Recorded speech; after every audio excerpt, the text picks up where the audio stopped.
सनकगढ़ गांव एक खूबसूरत गांव था जहां सब लोग बड़ी मोहब्बत से इकट्ठे रहते थे। गांव के किनारे में एक बड़ा बाग था जहां बच्चे खेलते थे और नौजवान मशक करते थे।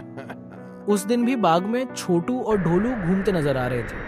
हर तरफ हरी घास थी, लेकिन आज मौसम अजीब था। हवा तेज चल रही थी जिसकी वजह से आसपास के दरख्त खुश्क हो रहे थे।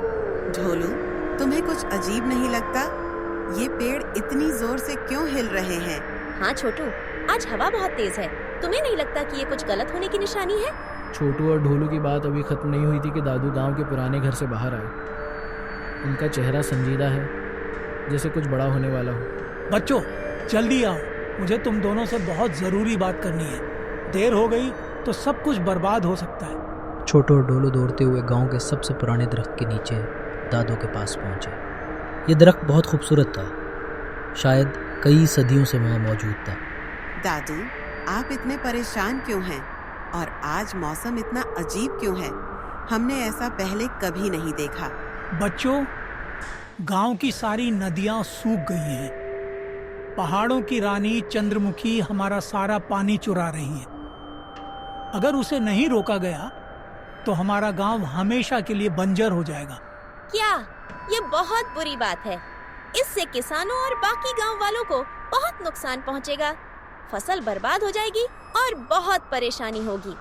हमें कुछ करना पड़ेगा छोटू। हमें चंद्रमुखी के मंसूबों को नाकाम बनाना पड़ेगा। दादू, हम उसे कैसे रोकेंगे? ढोलू, तुम्हें और छोटू को मिलकर चंद्रमुखी को रोकना होगा। और तुम्हें इस मिशन में एक और शख्स की जरूरत होगी। कौन? छुटकी। ये उसके बिना मुमकिन नहीं हो सकता। छुटकी? लेकिन वो अभी स्कूल का काम कर रही होगी।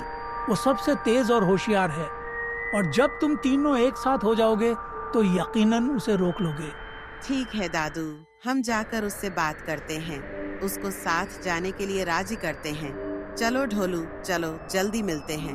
छटकी अपने छोटे से घर के आंगन में बैठी अपने स्कूल का काम कर रही थी। नीचे से छोटू और ढोलू भागते हुए आए। छुटकी, हमें तुम्हारी मदद की जरूरत है। चंद्रमुखी हमारा पानी चुरा रही है। मुझे बताओ कि मैं क्या करूं? मैं कैसे मदद कर सकती हूं? हमें दादू ने कहा है कि कोई ऐसी जादुई दवा बनानी है जो चंद्रमुखी के जादू को खत्म कर दे। लेकिन मुझे नहीं पता कि मैं ऐसा कर पाऊंगा या नहीं। ये एक बड़ी जिम्मेदारी है। पूरे गांव की किस्मत का डर और खतरा इसी पर है। मुझे बहुत डर लग रहा है। अगर मैंने कुछ गलत किया तो क्या होगा? ढोलू, तुम्हें फिक्र करने की जरूरत नहीं है। ये काम हम तीनों मिलकर करेंगे। तुम्हें अपनी काबिलियत पर भरोसा करना होगा। सब लोग गांव के पुराने और सबसे बड़े दरख्त के नीचे बैठे थे। ये दरख्त गांव की अलामत था जिस पर एक पुरानी रोशनी थी। उन्होंने बूढ़ी नजरों से सबको देखा और मंसूबा समझाने लगे। देखो बच्चों, ये तुम्हारा मिशन है। सबको एक टास्क दिया जाएगा जो उसे पूरा करना है। याद रखो, तुम्हारे सारे काम एक दूसरे पर निर्भर है, इसलिए तुम्हें बहुत मेहनत करनी पड़ेगी। छोटू, तुम्हारा काम चंद्रमुखी के कौवे को खाना खिलाना है। वह बहुत होशियार और ज़हीन है। अगर उसने तुम लोगों को देखा तो वह चंद्रमुखी को खबरदार कर देगा और हमारा मंसूबा नाकाम हो जाएगा। ये आपका पहला टास्क होगा। आपके बिना ये सब मुमकिन नहीं। ढोलू, तुम्हें एक जादुई दवा बनानी है जो चंद्रमुखी के जादू को तबाह कर सकती है, क्योंकि आपको गांव की दीवार पर हमेशा चौकन्ना रहना चाहिए और जब समय आए तो हमें इशारा देना। दादू, हम आपका भरोसा नहीं तोड़ेंगे। दादू, मुझे डर लग रहा है। पता नहीं मैं ऐसा कर पाऊंगा या नहीं। अगर दवा गलत निकली तो क्या होगा? ढोलू, फिक्र मत करो। तुम्हें अपनी काबिलियत पर भरोसा करना होगा। तुम इसे जरूर पूरा करोगे। तीनों जिंदा दिल बच्चे अपने मिशन पर रवाना हुए। हवा अभी भी तेज थी और आसमान पर बादल घने हो रहे थे। जब वे रास्ते में थे, यह सफर लंबा है, लेकिन हम चंद्रमुखी को नहीं छोड़ेंगे। यह गांव हमारा है और हम इसे बचाएंगे। सबने मजाकिया अंदाज में कहा। और जब तक हम साथ हैं, कोई मसला हमें नहीं रोक सकता। जब वे चंद्रमुखी के घर के करीब पहुंचे तो हर तरफ अंधेरा और धूल भरी हुई थी। चंद्रमुखी का कौवा, जो हर वक्त घर के बाहर रहता था, जोर जोर से कांव कांव कर रहा था। छोटू चुपचाप उस तरफ चला गया। उसे घर के बाहर से डर महसूस हुआ, लेकिन छोटू के दिल में हिम्मत थी।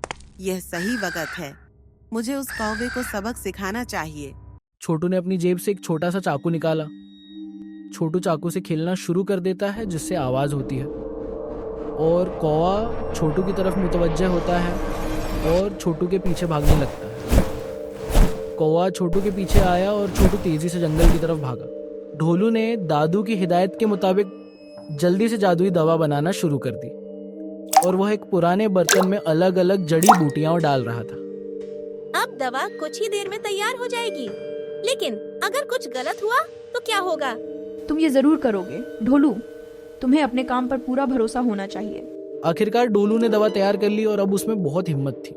चंद्रमुखी अपने घर से बाहर निकलकर नदी की तरफ देखती है।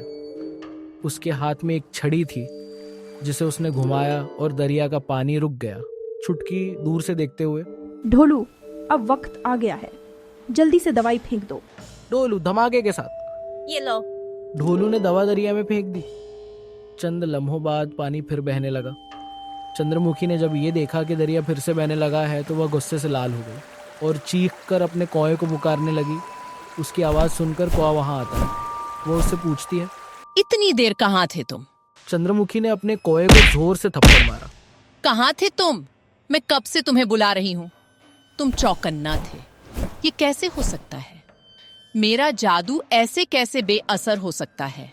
यहाँ जरूर कोई है। यहाँ कौन है जो चंद्रमुखी से उलझ रहा है? इतने में छोटू भागता हुआ आता है। चंद्रमुखी सारी बात समझ जाती है। चंद्रमुखी गुस्से से, अभी तो तुम लोग जीत गए, लेकिन मैं वापस आऊंगी। तुम्हें इस जीत की खुशी के लिए ज्यादा वक्त नहीं मिलेगा। गांव में हर कोई जश्न मना रहा था। नदी का पानी लौट आया था और लोग फिर से हंसने लगे थे। छोटू, ढोलू और छुटकी ने अपनी हिम्मत और अक्लमंदी से चंद्रमुखी को शिकस्त दी थी। सनकगढ़ के बादशाह भी गांव की खुशी में शामिल होने वक्त में आए। उनका चेहरा जलाल से चमक रहा था।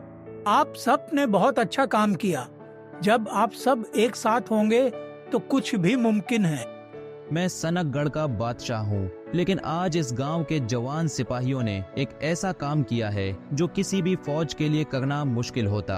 चंद्रमुखी के जादू को तोड़कर तुमने न सिर्फ पानी वापस लाया है, बल्कि पूरे गांव को बचा लिया है। शाही मुहाफिज आगे बढ़ा और तमगाए बहादुरी निकालकर ढोलू, छोटू और छुटकी को दे दिया। यह तुम्हारी बहादुरी की निशानी है। तुम लोग ही सनकगढ़ के असली जंगजू हो। छोटू ने झुककर शुक्रिया अदा किया। मैंने तुमसे कहा था, जब तुम सब एक साथ होते हो तो कुछ भी मुमकिन है। तुम मिलकर हर मुश्किल का सामना कर सकते हो। सब मुस्कुराए और अपने काम में लग गए। गांव में जिंदगी फिर से चलने लगी। सनकगढ़ का सूरज और भी चमकदार था। गांव के कोने में बब्बन और चंपक, जो हमेशा चौखट पर बैठकर बातें किया करते थे, आज भी चौंकते हुए इस हैरत अंगेज वाक़े पर बहस कर रहे थे। चंपक भाई, मैं तो कहता हूँ कि ये तीनों बच्चे किसी दिन सनकगढ़ की फौज में होंगे। देखा तुमने कैसे चंद्रमुखी को चकमा दिया।